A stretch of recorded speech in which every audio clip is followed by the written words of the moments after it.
초전도체 급락 이탈 자금은 어디로? 라는 건데요. 어제 보면 대놓고 이런 얘기들이 나오고 있습니다. 네이처에서 LK99 아니다라고 한 거예요. 초전도체가 아니라는 증거를 찾고 실제 특성을 명확히 밝혀냈다고요. 초전도체 기대를 무너뜨리는 것이다 라고 한 거예요. 네이처는 이 물질의 불순물 황화그리가 초전도체가 나타나는 특성과 유사한 전기 저항의 급격한 저하, 그리고 자석 위에서의 부분 부상이라는 원인이라는 사실이 밝혀졌다. 그러니까 한마디로 그게 초전도체가 아니고 다른 원인으로 지금 부상했다라고 얘기를 하는 거죠.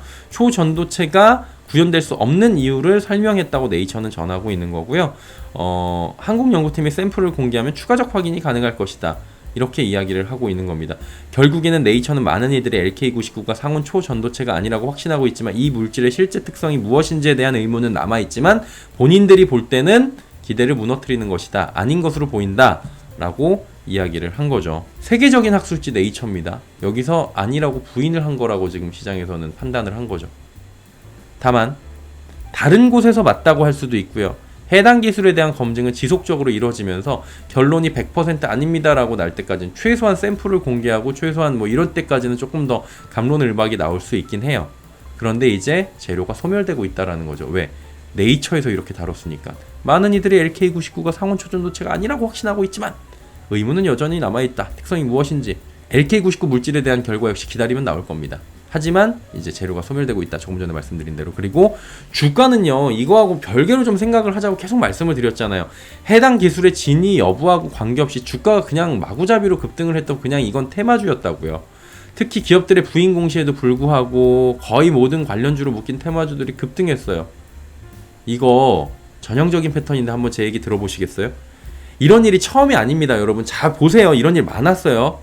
어느 날 갑자기 시장에는 이런 기사들이 나옵니다. 이건 세상에 없던 기술 혹은 지금까지 꿈꾸던 신기술이에요. 바이오 업계 쪽에서도 많이 나왔고 그 다음에 어떤 특정 과학 섹터에서 많이 나오면서 갑자기 이건 세상에 없던 신기술입니다. 여러분이 알지 못했지만 여러분 들어보셨죠? 이것들이 드디어 개발이 되기 시작했습니다라고 하면서 어떤 학회나 어떤 연구소나 어떤 논문을 통해서 발표가 됩니다. 그리고 해당 기술과 관련주라는 테마들이 갑자기 순식간에 엮여 들어갑니다. 마치 짠 듯이. 그리고 걔네들이 지속적인 급등락을 보이는데 급등하다가 급락하다가 또 이제 급등 흐름을 한 번 더 보여줘요. 2차 랠리가 갑니다. 그때쯤에 대주주들이나 관련자가 매도하고 시비 물량이 터져 나옵니다. 갑자기 약속이나 한 듯이 2,000원짜리가 만원에 가기니까 시비 물량이 터져 나오면서 차익 실현 물량들이 이제 나올 준비를 해요. 그리고 기술 진위 여부에 대해서 이제 갑론을박이 펼쳐지면서 종토방에서도 난리 나고 막 기자들한테도 공격이 가고 기사 쓰는 사람들한테도 이거 아니라고 막 싸워요, 사람들이. 그리고 막판에 급등을 하죠. 이게 불꽃 튀기기가 언젠지 모르겠지만 막판에 좀 급등을 한 번을 합니다. 그리고 재료 소멸이 나타나고요. 급락이 일어나면서 다른 테마로 넘어가고 뭐 이렇게 됩니다. 이 테마주들의 크기와 지속되는 시간은 차이가 분명히 있어요. 계속해서 역사적으로 그래 왔으니까. 근데 이번 테마는 전형적인 테마주 만들어지는 모양새가 기존과 너무나도 비슷해요, 지금. 그래서 제가 이거에 대해서 크게 언급을 하진 않았지만 그냥 요거 안 하시는 게 좋을 것 같다라고 말씀을 드렸던 거예요. 진위 여부에 대해서 지금 말씀을 드리는 게 아니에요. 진위 여부에 대해서는 이야기가 나오긴 하지만 테마의 재료들이 약해지거나 소멸될 시간이 멀지 않았을 확률이 과거의 사례를 보면 높은 거라는 거죠. 그리고 이 기술의 진위와 이 기업들의 진위 여부하고는 별개라고요. 전형적인 그냥 테마주의 모습이 과거의 테마주의 패턴과 비슷했고 꼭 그 신기술 테마는 아니더라도 정치 테마주하고도 똑같아요.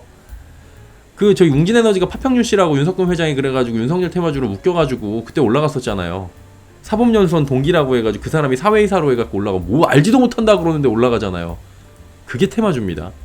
그래서 이런 테마주로 몰렸던 단기성 자금들은 이탈이 됩니다, 보통. 그리고 수익을 낸 세력은 이미 이탈을 실현을 했을 확률이 굉장히 높습니다. 수익을 낸 개인 투자자들 역시 수익폭을 줄여서 빠져나왔거나 이미 빠져나갔을 확률이 높습니다. 남아있는 개인들은 막판에 물린 개인들이에요. 그래서 이건 신기술일 것이야 라고 믿고 싶은 상황인 거죠. 한마디로 폭탄 돌리기가 일어날 확률이 높습니다. 단정적이진 않지만 확률이 높다고 말씀드리는 거예요. 결국 여기에 지금 엄청나게 몰려 이번 테마는 좀 컸어요. 파장이 클 거예요. 이거는 그리고 수사 들어가야 될 것 같아요. 예. 만약에 문제가 있는 거라면 조사를 한 다음에 문제가 발생을 된다면 대대적인 수사가 좀 들어가야 될 것 같아요. 이게 자금이 몰린 규모가 장난이 아니거든요, 이번에는.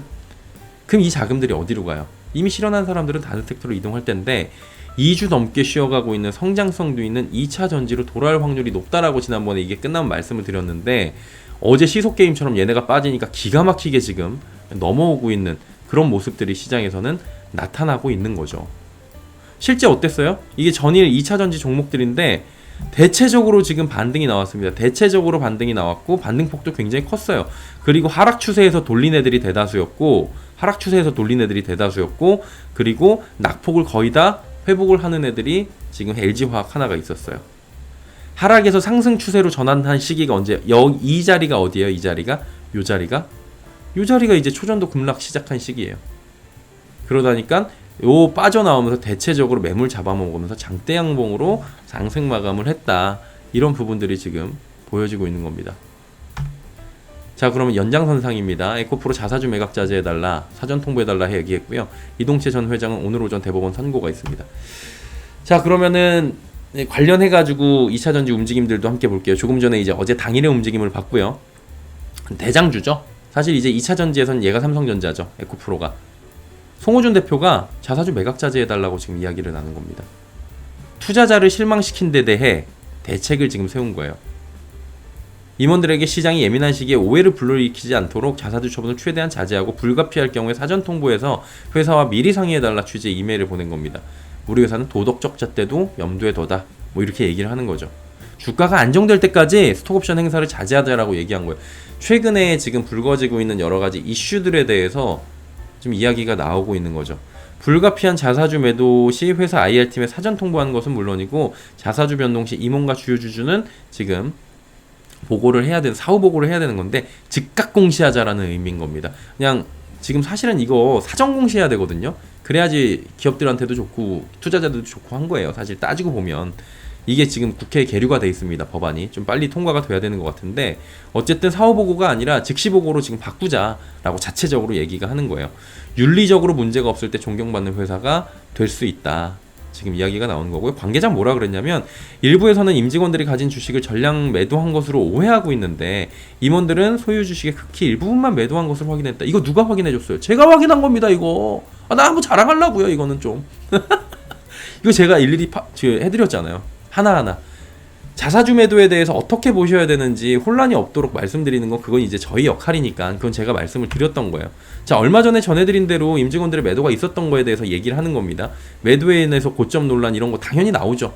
그리고 일부를 팔았지만 일부에서 수익 실현하고 싶은 욕구가 생겨서 팔았다고 해도 어쩔 수 없는 거예요. 그거는 잠깐 복기를 해보면 이유는 여러분이 다 알고 계실 거고, 이유는 알 수가 없는 거고요.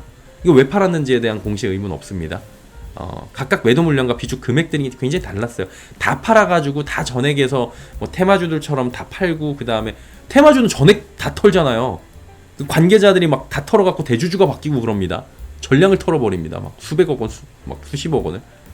근데 여긴 그게 아니었다는 거죠.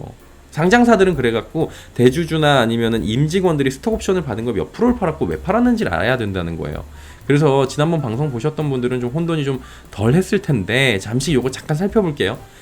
지난번에 요거 내용이고요. 이거 나오자마자 짚어드렸는데, 자사주 파는 이유 알 수 없다. 공시 대상 아니니까. 자사주 파는 거 자유예요. 근데 두 가지로 보는 건데, 내부자니까 고점에 인접했다고 보는 거고, 악재가 당연히 될 수 있고요. 그리고 자금이 필요한 경우인데 이때는 매도량을 봐야 된다는 거죠. 전량 매도했으면 악재, 근데 일부 매도는 다양한 이유가 있을 텐데 세금 문제. 이거는 주담대를 받아가지고 들어가거나 주담대 뭐 상환을 하거나 아니면 자금이 필요한 경우, 그리고 이거를 스톡옵션을 행사를 하면은 이제 건보료라 양도세 이런 게 있기 때문에 그 자금이 필요한 경우에는 그만큼 혹은 그거보다 조금 더 많이 팔아가지고 자금 확보하는 경우가 생깁니다. 그래서 행사 가격이 한 40% 정도를 세금으로 보시면 돼요. 그러면 현금이 없으면 어떻게 돼요? 실제로 40%를 세금을 좀 내기 위해서 파는 경우가 있습니다. 저는 제가 옆에서 상장사 임원들이 이렇게 하는 거를 직접 취재하는 과정에서 여러 번 봤거든요. 그리고 그 사람들이 진짜 야, 우리나라 이거 법제도 무섭다. 나는 이익 실현한 것도 아닌데 건보료라 이거 왜 이렇게 올라가? 이거 어떻게 마련하냐? 이러고 있는 사람들 봤어요, 눈으로. 그러니까 이걸 정확하게 말씀을 드릴 수가 있는 거예요, 상황을. 지분 보유량이 많은 임원은 어떻게 돼요? 10억 원이 넘어가면 대주주 과세 받는 거죠. 그러면 주식 양도 차익에 또 세금이 나오니까 10억 원 이하로 맞추는 게 생긴다고요. 그럼 에코프로 비하면 어땠냐면은 이렇게 됐어요. 이건 캡처해서 보시면 되는데 뭐 3회 매도한 사람, 2회 매도한 사람, 1회 매도한 사람 있는데 쭉 보면은 서준원 전무는 그 매도 물량 전액한 거 아니고 2,000주 남겼고 8,000 한 60% 팔았나 봐요. 한 60% 팔고 10억 미만으로 만들었습니다. 여기는 절반 이하로 팔았고요. 12억 원 아직까지는 남겨놨고, 그 다음에 여기 8억 원, 10억 원 이하로 내려놨고, 절반 이상 남아있고, 이분도 지금 절반 이상 많이 남아있고, 8억 원 이하로 10억 원 이하로 맞췄고, 이정일 상무도 8억 원, 10억 원 이하로 맞췄고, 절반만 팔았고, 참 말씀드린 대로잖아요. 물론 이제 팔아가지고 고점에서 이익 실현하는 것도 있을 겁니다. 그게 왜 없어요, 사람인데. 근데 전액 팔았다 아니다, 그리고 왜 팔았는지를 체크하자는 거죠. 지금 최문호 사장은 보유시세 의미 없습니다. 그리고 최일상 상무 40억 원 남아있는데 이분도 별 의미 없을 것 같아요. 이분이 8억 원까지 갈 것 같지는 않은데.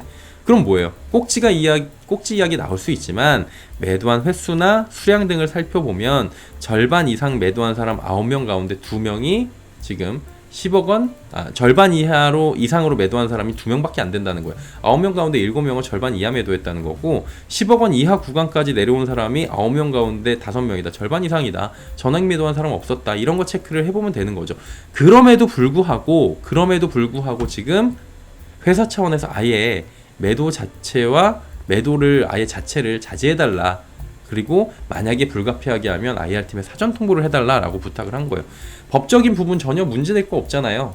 이건 도의적인 부분인 거긴 한데, 그런 부분들도 상장사 임원들이 그냥 임의적으로 행할 수 있는, 법적으로 문제 전혀 없는 부분들도 투자자 보호와 도덕성을 제고하기 위해서 미리 사전에 우리끼리 이런 것들을 잡아나가자라고 하는 거예요. 내부 통제에 나선 겁니다. 쓸데없는 노이즈 만들지 않겠다는 걸로 보이고요.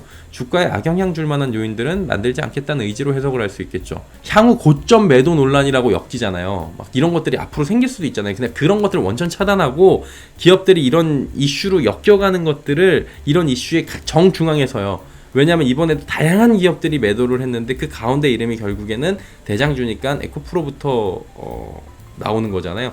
그런 일에 논란의 중앙에 서지 않겠다. 그리고 그런 일들을 만들지 않겠다라는 거니까 아예 그런 모습을 보여준 거죠. 그래서 빈도가 줄거나 일이 생기지 않을 확률이 굉장히 높다라는 거죠. 그리고 이슈가 하나 더 있죠. 오늘 오전에는 이동채 전 회장 관련 소식도 전해질 예정인데, 이게 이제 법률신문에서 8월 17일 날 나온 예정이고 18일 날 판결 선고 얘기가 지금 나오고 있는 건데, 오늘 오전에 대법원 일부는 자본시장과 금융투자법에 관한 법률 위반 등의 혐의로 구속수감 중인 이 전 회장에 대한 상고심 선고를 내릴 예정입니다. 쟁점은 3가지죠. 자본시장법 위반죄, 포괄 일죄 성립 여부, 이런 3가지가 있습니다. 이 전 회장 측은 변호인단을 이번에 좀 이렇게 꾸렸대요. 김앤장, 그리고 평안, 그리고 지평, 세종 등 총 13명의 변호사로 구성을 했고, 대법관 출신 변호사도 3명 포함해서 적극적 방어에 이번엔 나설 것으로 알려졌는데, 지난번에는 적극적인 방어에 나서지 않았던 것으로 시장에는 지금 알려지고 있는 상황입니다. 그러다 보니까 이번에는 그리고 이제 1심에서 2심으로 돌아올 때 이제 판결이 뒤집혔잖아요. 그래서 이번에는 조금 더 적극적으로 나서겠다라는 부분들이 보여지고 있는 건데요. 일단은 이게 오전에 결과가 나오겠죠? 오전이라고 하고 10시 10분 이렇게 예정은 돼 있는 것 같은데 결과가 나올 텐데, 통상 대법원 이 상고심 선고 같은 경우에는 죄의 그 유무를 다시 보는 단계는 이거 제가 법조 출입하는 기자들이나 아니면은 이쪽 분들한테 조금 여쭤봤는데 어제 이게 어떻게 되는 거예요? 저 모르거든요. 이거에 대해서 아예 모르니까 이쪽 출입을 해본 적도 없고요. 법에 대해서 문외한이니까 물어봤더니, 통상적으로 1, 2심 재판 절차에 문제가 있는지를 주로 짚어보는 것이긴 한데, 이렇게 법조계선 이야기를 합니다. 그러니까 해당 일 과정에서 절차의 문제나 이로 인한 잘못들이 있는지에 대해서 일단 문제가 있다고 판단이 되면 뒤집어지는 것이다, 파기환송된다, 이렇게 좀 이야기를 하더라고요. 그래가지고 물론 이제 절차의 문제뿐만이 아니라 다른 것도 다툼이 없진 않겠지만, 그런 부분에 대해서 우리가 좀 미리 좀 알고선 요 부분을 좀 봐야 될 것 같고요. 이 결과에 따라서 주가의 흐름도 당연히 달라지겠죠. 영향도 있겠지만, 기존 그대로 유지가 될 경우에는 타격이 있겠지만 이것이야말로 선반영된 것이라고 보여질 확률이 굉장히 높습니다. 근데 에코프로라는 종목 자체가 좀 특성이 있기 때문에 그대로 있던 소식이 그대로 나와도 좀 이제 흔들려고 하는, 그리고 흔들리는 부분도 있겠지만 굉장히 지난번처럼 큰 타격이 있진 않을 것이다 라고 지금 시장에서 좀 보고 있는 것 같고요.